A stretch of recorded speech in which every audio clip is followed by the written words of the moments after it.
ಎಲ್ಲರಿಗೂ ನಮಸ್ಕಾರ. ನಾನು ಅಶೋಕ್. ಈ ವಿಡಿಯೋದಲ್ಲಿ ಇಬ್ರಾಹಿಂ ರೋಜಾ ಅದರ ಬಗ್ಗೆ ಸಂಪೂರ್ಣವಾಗಿ ಮಾಹಿತಿ ಕೊಡುತ್ತೇನೆ. ಅದರ ಜೊತೆಗೆ ಒಳಗಡೆ ಯಾವ ರೀತಿ ಇದೆ ಅದನ್ನು ಸಹ ಈ ವಿಡಿಯೋದಲ್ಲಿ ಸಂಪೂರ್ಣವಾಗಿ ತೋರಿಸುತ್ತೇನೆ. ಅದಕ್ಕಿಂತ ಮೊದಲು ಫಸ್ಟ್ ಟೈಮ್ ನಮ್ಮ ಚಾನಲ್ ನೋಡ್ತಾ ಇದ್ದರೆ ಫಾಲೋ ಮಾಡಿ, ಲೈಕು ಮತ್ತು ಶೇರು ಮಾಡಿ. ಸ್ನೇಹಿತರೆ, ಇದು ಇರುವುದು ವಿಜಯಪುರದ ನಗರದ ಒಳಗಡೆಗೆ KSRTC ಬಸ್ ನಿಲ್ದಾಣ ಇದೆಯಲ್ಲ, ಅಲ್ಲಿಂದ 5ರಿಂದ 6 ಕಿಲೋಮೀಟರ್ ದೂರದಲ್ಲಿ ಇದು ಇಬ್ರಾಹಿಂ ರೋಜಾ ಇದೆ. ಒಂದು ಅಂದಿನ ಕಾಲದ ಭವ್ಯ ಕಟ್ಟಡ ಆಗಿ ಇದನ್ನು ಕಟ್ಟಲಾಗಿದೆ. ಅದನ್ನು ಸಹ ತೋರಿಸ್ತೀನಿ ನೋಡಿ ಸ್ನೇಹಿತರೆ. ಒಳಗಡೆ ಯಾವ ರೀತಿ ಸಖತ್ತಾಗಿದೆ ಅಂದರೆ, ನೀವೇನಾದರೂ ಬಿಜಾಪುರಕ್ಕೆ ಹೋದಾಗ ಈ ಕಟ್ಟಡವನ್ನು ಯಾವುದೇ ಕಾರಣಕ್ಕೂ ಮಿಸ್ ಮಾಡೋಕ್ಕೆ ಹೋಗಬೇಡ್ರಿ.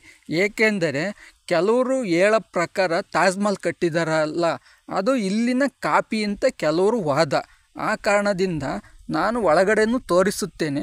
ಇದು ಎಂಟ್ರೆನ್ಸ್, ಒಳಗಡೆ ಹೋಗ್ತಾರೆ ನೋಡ್ರಿ. ಯಾವ ರೀತಿ ಒಂದು ಭವ್ಯ ಬಂಗಲೆ ಥರನೂ ಸಹ ಇನ್ನೂ ಕಟ್ಟಿದ್ದಾರೆ. ಇನ್ನು ಒಳಗಡೆ ಯಾವ ರೀತಿ ಇದೆ ಅನ್ನೋ ಅದನ್ನು ನೀವು ನೋಡಬೇಕು. ಬಹಳ ಅದ್ಭುತವಾಗಿದೆ ಸ್ನೇಹಿತರೆ. 2 ಕಣ್ಣು ಸಾಲದು. ಇಸ್ಲಾಮಿಕ್ ಶೈಲಿಯಲ್ಲಿ ಕಟ್ಟಿರೋದು. ಏಕೆಂದರೆ ಇದು ಇಸ್ಲಾಮಿಕ್ ಮಾದರಿಯಲ್ಲಿರುವ ಗೋಪುರಾಕಾರದ, ಯಾಕೆಂದರೆ ಇಸ್ಲಾಮಿಕ್ ಅಂದರೆ ಸ್ವಲ್ಪ ಗೋಲಾಕಾರದಲ್ಲಿ ಕಟ್ಟಿರ್ತಾರೆ ನೋಡಿ. ಮೇಲೆಲ್ಲ ಯಾವ ರೀತಿ ಇರುತ್ತದೆ ಅಂದರೆ, ಮಸೀದಿಗಳು ಅವರವೆಲ್ಲ ಗೋಲಾಕಾರ ಅಲ್ವ. ಆ ಕಾರಣದಿಂದ ನೋಡಿರಿ ಎಷ್ಟು ಅದ್ಭುತವಾಗಿ ಡಿಸೈನಾಗಿ ಕಟ್ಟಿದ್ದಾರೆ ಅಂದರೆ ಸಖತ್ತಾಗಿದೆ ನೋಡೋಕ್ಕೆ ಮಾತ್ರ. 2 ಕಡೆಗೂ ಕಂಬಗಳು, 2 ಅದ್ಭುತವಾದ ಒಂದು ಭವ್ಯ ಕಟ್ಟಡ. ಆ ಭವ್ಯ ಕಟ್ಟಡದ ಒಳಗಡೆನೂ ನೋಡಿ ಕಮನಾಕಾರದಲ್ಲಿ ಎಷ್ಟು ಡಿಸೈನಲ್ಲಿ ಕಟ್ಟಿದ್ದಾರೆ. ಸುತ್ತಮುತ್ತನೂ ತೋರಿಸುತ್ತೇನೆ. ಒಳಗಡೆ ಒಂದು ತೊಟ್ಟಿ ಥರ ಇದೆ. ಮೋಸ್ಟ್ಲಿ ಅಂದಿನ ಕಾಲದ ಇದಿರ್ಬೇಕು ಅನಿಸ್ತೈತೆ. ಅಂದಿನ ಕಾಲದ ರಾಜರ ರಾಣ್ಯರ ಇದರೊಳಗೆ ಸಮಾಧಿನೂ ಸಹ ಇದ್ದಾವೆ. ಏಕೆಂದರೆ ಅದಕ್ಕೋಸ್ಕರನೇ ಇದು ಕಟ್ಟಿರ್ಬೇಕು ಅನಿಸುತ್ತದೆ. ಭಾಳ ಅದ್ಭುತವಾಗಿದೆ. ಅದರ ಜೊತೆಗೆ ಸುತ್ತ ಸೆಲ್ ಥರ ಇದೆ ಒಳಗಡೆಗೆ. ಕೆಳಗಡೆ ಅಂಡರ್ಗ್ರೌಂಡ್ ಇದೆಯಲ್ಲ, ಅಂಡರ್ಗ್ರೌಂಡನ್ನು ಬಹಳ ಅದ್ಭುತವಾಗಿ ನಿರ್ಮಿಸಿದ್ದಾರೆ ಸ್ನೇಹಿತರೆ. ಅಂಡರ್ಗ್ರೌಂಡ್ ನೋಡಬೇಕು ನೀವು. ಅಂದಿನ ಕಾಲದಲ್ಲಿ ಯಾವ ರೀತಿ ಡಿಸೈನ್ ಮಾಡಿದ್ದಾರೆ ಅಂದರೆ, ಇದೇನೈತಿ ಇದು ಚಪ್ಪಟೆ ಆಕಾರದಲ್ಲಿ, ಇದು ಕೆಳಗಡೆ ಅಂಡರ್ಗ್ರೌಂಡ್ ಇರೋದು. ಸದ್ಯಕ್ಕೆ ಈ ಭವ್ಯ ಕಟ್ಟಡವನ್ನು ಯಾವ ರೀತಿ ಡಿಸೈನ್ ಮಾಡಿದ್ದಾರೆ ನೋಡಿರಿ. ಎಲ್ಲ ಇಸ್ಲಾಮಿಕ್ ಶೈಲಿಯಲ್ಲಿ ಡಿಸೈನ್ ಮಾಡಿರೋದು. ಗೋಡೆಯನ್ನು ಬಹಳ ಅದ್ಭುತವಾಗಿ ಒಳಗಡೆ ಡಿಸೈನ್ ಎಲ್ಲ ಮಾಡಿದ್ದಾರೆ. ಭಾಳ ಸುಂದರವಾಗಿ ಗೋಡೆಗಳನ್ನು ಸಹ ರಚನೆ ಮಾಡಿದ್ದಾರೆ. ಆ ಗೋಡೆಗಳ ಭಾಗದಲ್ಲಿ ನೋಡ್ರಿ ಯಾವ ಥರ ಡಿಸೈನ್ ಇದೆ. ಕಂಬಗಳು ಸಹ ನೋಡ್ರಿ, ಒಂದೊಂದು ಪಿಲ್ಲರು ಸಹ ಡಿಸೈನಾಗಿ ಕಟ್ಟಿದ್ದಾರೆ.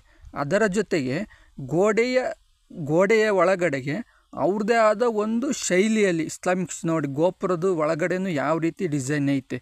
ಭಾಳ ಎತ್ತರವಾದ ಗೋಪುರ ಸ್ನೇಹಿತರೆ. ಇದು ಮೊಬೈಲಲ್ಲಿ ನೋಡೋಕ್ಕೆ ಎಷ್ಟು ಸಿಂಪಲಾಗಿ ಕಾಣುತ್ತೆ ಅಂದರೆ ಚಿಕ್ಕದಾಗಿ ಕಾಣುತ್ತೆ. ಬಟ್ ನೀವು ಎದ್ರಿ ನೋಡ್ಬೇಕು, ಇವೆಲ್ಲ ಭಾಳ ದೊಡ್ಡದಾಗಿ ಕಾಣ್ತಿದೆ ನೋಡ್ರಿ. ಗೋಡೆಗಳಲ್ಲೂ ಯಾವ ರೀತಿ ಡಿಸೈನ್ ಮಾಡಿದ್ದಾರೆ. ಭಾಳ ಚೆನ್ನಾಗಿದೆ, ನೋಡ್ಬೋದು ನೀವು. ಬಿಜಾಪುರಕ್ಕೆ ಹೋದಾಗ ಯಾವುದೇ ಕಾರಣಕ್ಕೂ ಮಿಸ್ ಮಾಡೋಕ್ಕೆ ಹೋಗ್ಬೇಡ್ರಿ. ಇಲ್ಲೇನು ಎಂಟ್ರೆನ್ಸ್ ಫೀಸ್ ಏನು ಜಾಸ್ತಿ ಇರೋಲ್ಲ. ಒಂದು 25-30 ರೂಪಾಯಿನೇ ಇರುತ್ತೆ ಒಬ್ರಿಗೆ ಅಷ್ಟೇ. ಇದು ಒಳಗಡೆಗೆ ಅಂದರೆ ಚಪ್ಪಲಿನೆಲ್ಲ ಬಿಟ್ಟು ಹೋಗ್ಬೇಕು. ನೋಡಿರಿ ಡಿಸೈನ್ ಯಾವ ರೀತಿ ಇದೆ ಅಂದರೆ, ಹತ್ರದಿಂದಲೂ ಝೂಮ್ ಮಾಡಿ ತೋರಿಸುತ್ತೇನೆ ನಾನು ನಿಮಗೆ. ಅಷ್ಟು ಚೆನ್ನಾಗಿದೆ ನೋಡಿ. ಕೆಳಗಡೆಗಿರೋದು ಅಂಡರ್ಗ್ರೌಂಡು ಸೆಲ್ಗಳೆಲ್ಲ ಇದ್ದಾವೆ. ಇವೇನು ನಿಮಗೆ ಸುತ್ತ ಕಾಣ್ತವೆ ಇವೆಲ್ಲ ಸೆಲ್ಗಳು. ಎಷ್ಟು ಡಿಸೈನ್ ಐತಿ ನೋಡಿರಿ ಸ್ನೇಹಿತರೆ. ಒಂದೊಂದು ಪಿಲ್ಲರ್ಗಳು ಭಾಳ ಡಿಸೈನಲ್ಲಿ ಕಟ್ಟಿದ್ದಾರೆ. ಅದರ ಜೊತೆಗೆ ಮೇಲೆ ಗೋಪುರ ಇದೆಯಲ್ಲ, ಆ ಗೋಪುರನೂ ಸಹ ಇಸ್ಲಾಮಿಕ್ ಧರ್ಮದ ಮಾದರಿಯಲ್ಲೇ ಈ ಗೋಪುರಗಳನ್ನು ರಚನೆಯೂ ಮಾಡಿದ್ದಾರೆ. ಭಾಳ ಚೆನ್ನಾಗಿದೆ. ಈ ಸುತ್ತ ಏನಿದೆ ಇವೆಲ್ಲ ಕಾಣ್ತಿದ್ದಲ್ಲ, ಅಂದಿನ ಕಾಲದ ಸೈನಿಕರು ಇರೋಕ್ಕೆ ಅಂತಲೇ ಸೆಲ್ಗಳು ಕಟ್ಟಿರೋದು. ಭಾಳ ಚೆನ್ನಾಗಿದೆ ನೋಡಿರಿ. ಆಮೇಲೆ ಇದು ಗೋಲ್ ಗುಂಬಾಜಿಂದು ಸುತ್ತ ಇದೆಯಲ್ಲ, ಅದು ಗೋಡೆಯಲ್ಲಿ ಹೆಂಗೆ ಕಾಣ್ತೈತಿ. ಒಳಗಡೆನೂ ತೋರಿಸ್ತೀನಿ ನೋಡಿ ಸ್ನೇಹಿತರೆ.